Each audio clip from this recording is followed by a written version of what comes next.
another big weekend of boxing. Albeit, if I'm being mean-spirited, an easy night's work for Canelo and a bit of a snorefest in Riyadh. Yeah, absolutely. Yes, Listen, no? I totally agree with that. Like William Skull, for me, he won. Conor Benn sparring partner. Yeah, absolutely. But he won the IBF title because it was a title that was vacated by Canelo, and he gets this opportunity for the undisputed super middleweight championship. You go, you have to take that opportunity. It was too negative. He didn't want to get involved. It was like he just wanted to survive and be a part of the event, as opposed to wanting to win the fight. It was a poor performance, and for Canelo, he was sort of like going through the motions. We didn't see enough from him, single shots here and there. I go like, I want to see more. You've got to show us a little more than that. With the Canelo of old, we see him putting the shots together in threes and fours. I think when you get to 34 years of age and you turn pro at 15, it does take its toll, and he's adapted his style, and those single shots now are not the Canelo of old, and I think that we expected more from him. I know that when you're boxing a negative fighter, it's very difficult to look good against Adam, but we expected more still from Canelo. Yeah, but let's not get stuck into Skull too much, right? He did what he had to do. I actually thought Skull won quite a few of the early rounds because Canelo just wasn't doing anything. Yeah. He looked disinterested, disengaged, and he actually looked a little bit older in that fight, especially if you look round the back of his... Absolutely, yeah. Like under a arousal will give underperformance, right? So but on balance, you have to say, all right, well, I don't like what Skull is doing here, so I want to give the rounds to Canelo, and I think that played out. I do think Canelo won it in that last portion of the fight where he kind of got a bit more angry and asserted himself, and so the way that Skull went about the job was uninteresting for anyone watching. And so I think the right man won, but just a terrible fight. We expected more from Canelo, though. Let's be fair. You're talking about this guy as the generational great that he is, and you can't take that away from him. The 20 title defences that he's had, moving through the weight divisions and everything else. But you've got to be judged. You expect you're more. getting paid a lot of money. It's a big name. You've got to be judged on his individual performance. We can't live in the past. But he said afterwards, didn't he? He said it was a horrible fight. But he's got the W, so that's all that really matters, isn't it? And that moves him on to September with the big fight against Crawford. How do you feel about Crawford stepping up to 168? Is this a step too far for him in terms of weight classes?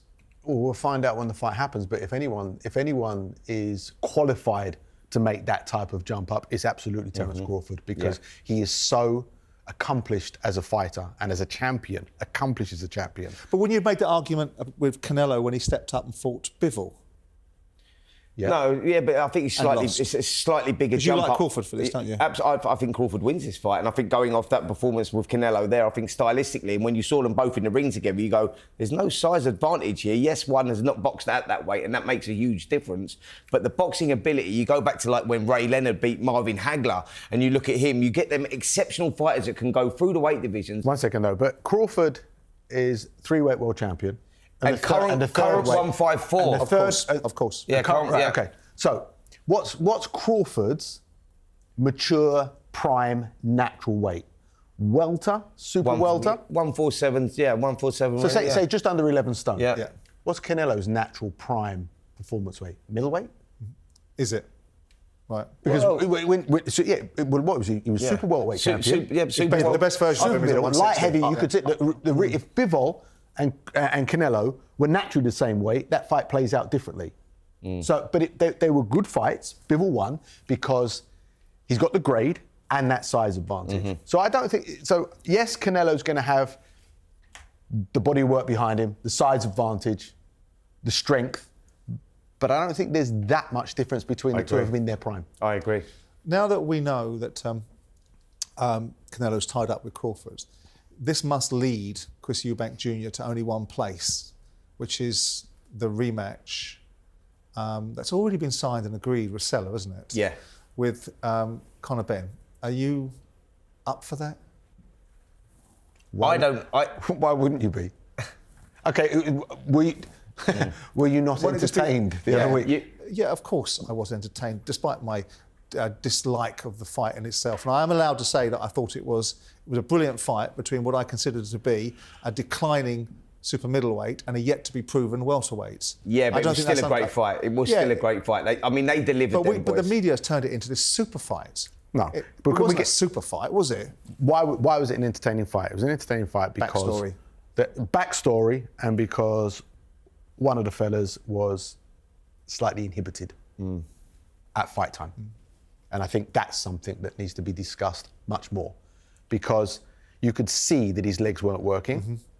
You could see that it was so obvious that the reason why he decided to turn it into a bit of a war is because he couldn't box anymore, because his legs weren't working. He was throwing a lot of shots, but nothing had any real power or snap because he didn't have it in him. And so he couldn't force his size advantage on Benn, and Benn showed balls. He stayed there and fought back. Yeah. So for me, it'll be interesting, because I think Conor's going to be better second time round. He's got the confidence. He now knows, all right, I can be in there and hang with this fella. But it all depends on, they keep saying he signed a contract. He knew the terms. We can't about this rehydration clause and the restriction of the rehydration at the most critical time. Now, for me, anything, we're 70% water. Okay, so if you affect somebody's ability to be healthy in a combat sport and you want to insert that into a contract, I've got a problem with you wanting to insert that into a contract. We saw the problems he had making 160, right? And people talk about him making 160 since 2019, after the James DeGale victory. And where he dropped down. I trained him for 2 fights. Yeah, but what I'm saying is that he's clearly outgrown that now to an unhealthy position, and you go, the fight can't happen at 160. Conor Benn is coming up through the weight division, so he can't go higher. But at the same time, I think it puts the sport into disrepute if you allow that fight to happen with a guy that was so weight drained. And the reason he ended up in hospital on the Saturday night till the Monday was because of dehydration. I mean, we're in an area there, Adam, where you go, of course, from a selfish point of view, we'd love to see that rematch, but it can't be with no rehydration clause in it. And it can't be at 160. Yeah, but you made a big point with me the other day of telling me off about the fact that because he signed a rehydration clause that paid him $1 million for doing it, right? So he got, my understanding, is that the condition was if you accept the rehydration clause, you get $1 million for doing that, right? And then you said to me, well, it doesn't make that much difference, to be honest, because the damage has been done prior to that. And you can't rehydrate it back up to the level anyway. I said that to you before we witnessed what he was actually going through to make, because I didn't know how much of a struggle it was. Last week. I said it to you. We had the same conversation last week. And I said to you, it's because when I saw the videos that he posted himself showing the struggles that he was making, and I said, now we have a problem. Because normally, under different circumstances where he's always made 160, I go, with a £10 rehydration clause where they're weighing in the morning, it's not going to be a huge issue, him making it. But when I saw him making that, I go, now there should not be a rehydration clause because it clearly is a huge issue. The way he made weight and what he put out there, he obviously put it out for dramatic effect. Yes. Right? But fighters make weight in a similar fashion all across the world. Yeah. The issue, and the reason why Wayne's got put the day before was so that fighters stopped doing that type of on fight days, and that they had plenty of time to rehydrate before fight time. And now what the IBF are doing, and what we're doing in commercial contracts, is we're going back to the old days where actually, no, we're going to restrict your ability to rehydrate. I have a big problem with that. I would never work with a fighter that I thought was going to suffer from that, and I would never agree to a contract. Nice. I think that's probably right. We had 3 big names fighting in Times Square. Ryan Garcia. He wasn't at it.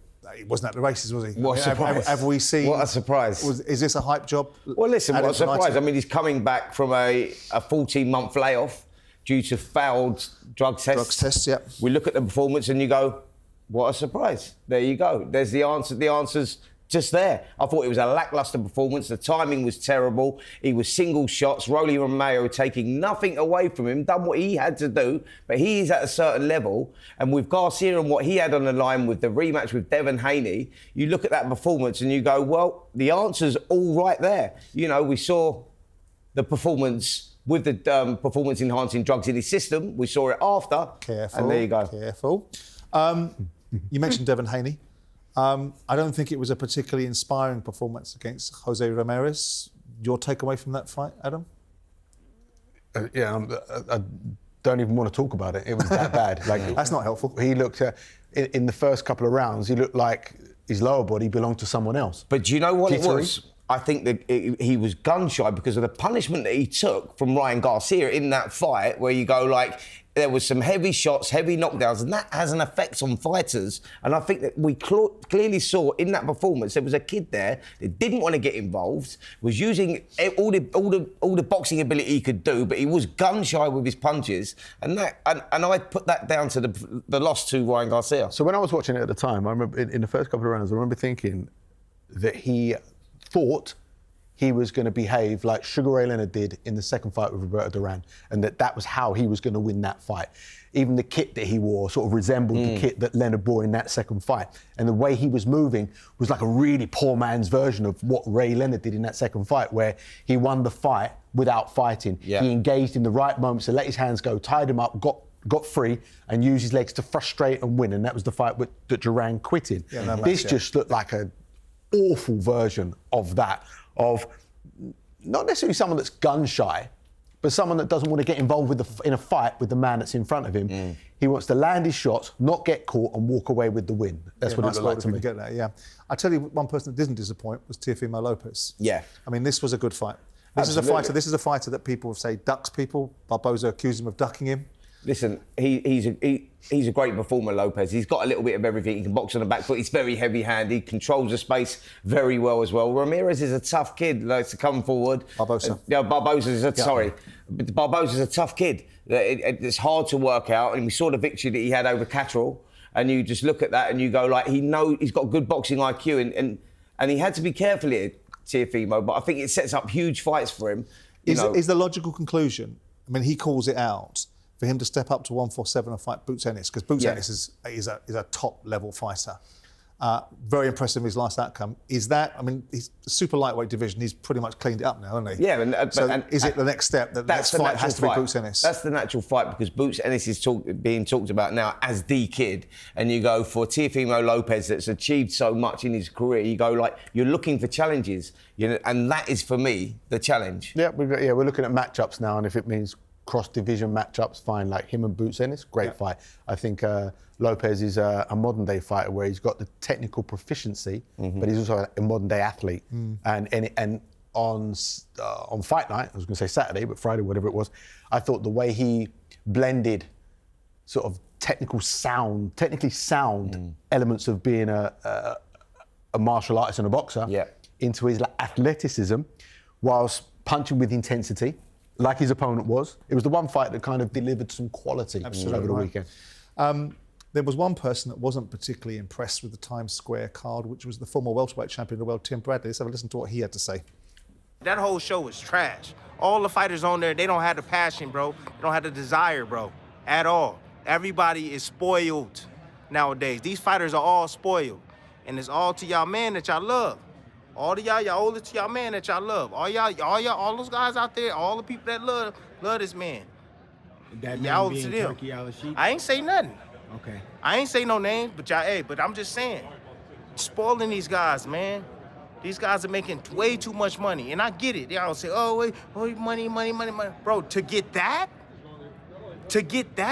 those type of performances, bro, come on, bro. No passion, no drive, no hunger. Fighters are whack, straight up whack. All of them, straight trash, whack. I was horrible to watch yesterday, man. I was so angry, man, and you can still see I'm still angry about it, because I'm like, that's all. That wasn't no boxing event. That wasn't a boxing event last night, man. He sounds like a Premier League footballer that missed the gravy train of enormous amounts of money. Has he got a point? Well, I think he has with a couple of the performances. I think that he has. When you're talking about Ryan Garcia and Devin Haney, and you're looking at them, and you want him to, but you can't drag Lopez. But you can't drag Lopez into it. And it's like, it's up to the fighters to deliver. And you say, have they lost the hunger through that? Styles make fights. I was very disappointed in Garcia, very disappointed in Haney in their performances. But I take nothing away from Lopez. You're right on both. He comes across as a bit bitter, but you cannot put Barbosa and Lopez in the same category as the other two fights. It's stupid. And is he right though? Put aside the fact that he sounds like a Premier League footballer from the late 1990s that's missed the huge money that came 10 years later. But has he got some point? Because we were talking earlier on about the inflation of prices and what that's done. Everyone's nuzzled down on the teat and everyone's taking lots of money, but it has muddied the water and created outcomes that people won't fight for certain amounts of money and are getting paid a lot of money for some old rope. Well, so take away the Lopez fight and look at the other two, okay? Yeah. Instead of inserting rehydration clauses in contracts, for all this money, Performance-related. performance-related. There you go. Yeah, good point. Right, up and onward.